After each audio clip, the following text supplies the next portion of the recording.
बरसात की वो रात कुछ ज्यादा ही अजीब थी।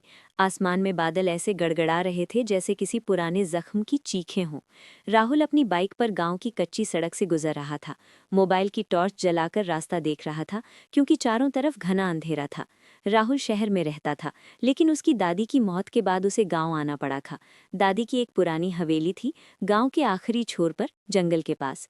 लोग उसे काली हवेली कहते थे। गाँव वालों ने उसे वहां रुकने से मना किया था।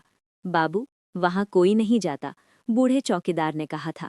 रात को वहां से आवाजें आती हैं, और जो गया वो बदला नहीं। राहुल हंस दिया था। भूत वूत कुछ नहीं होते काका। लेकिन अब जब वो हवेली के सामने खड़ा था, उसकी हंसी गायब हो चुकी थी। हवेली हवेली बहुत बड़ी थी लेकिन वीरान। टूटी खिड़कियां, दीवारों पर काली लकीरें और मुख्य दरवाज़ा जो अपने आप आधा खुला हुआ था, जैसे किसी ने अंदर आने का न्योता दिया हो। हवा चली, दरवाज़ा चर्र की आवाज़ के साथ पूरा खुल गया। राहुल ने कदम रखा। अंदर घुसते ही ठंड का झोंका लगा। हवा में सीलन और सड़ी लकड़ी की गंध थी। कोई है? राहुल ने आवाज़ दी। उसकी आवाज़ हवेली में गूंज कर वापस आ गई, लेकिन उसे लगा गूंज कुछ ज्यादा देर तक रही। पहली आवाज़।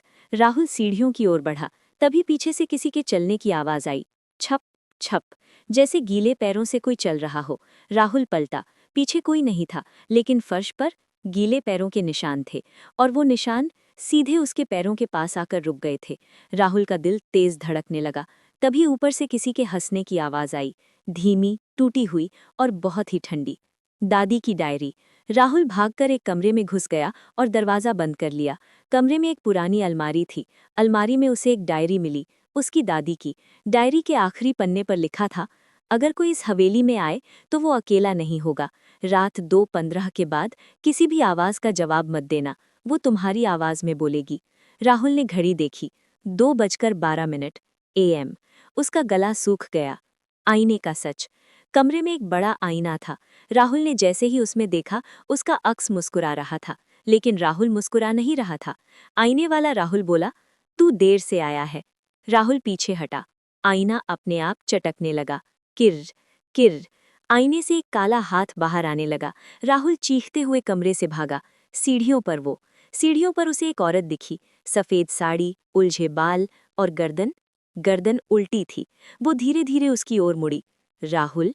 आवाज़ उसकी दादी जैसी थी। राहुल रो पड़ा। दादी। औरत हंसी। उसकी हंसी में दादी की ममता नहीं थी, सिर्फ भूख थी। भागने की कोशिश। राहुल मुख्य दरवाजे की ओर भागा। दरवाज़ा बंद था। खिड़कियां सब सील हो चुकी थी। दीवारों से आवाजें आने लगी, रोने की, हंसने की, चिल्लाने की। हवेली जिंदा हो चुकी थी।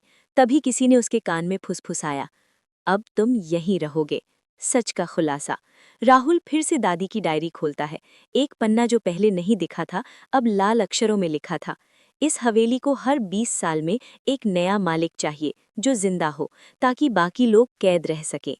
राहुल समझ गया, दादी कभी मालिक थीं, अब उनकी मौत के बाद हवेली ने उसे चुन लिया था। आखिरी सीन। सुबह गांव वाले हवेली के सामने खड़े थे। दरवाज़ा खुला था। अंदर सब साफ था।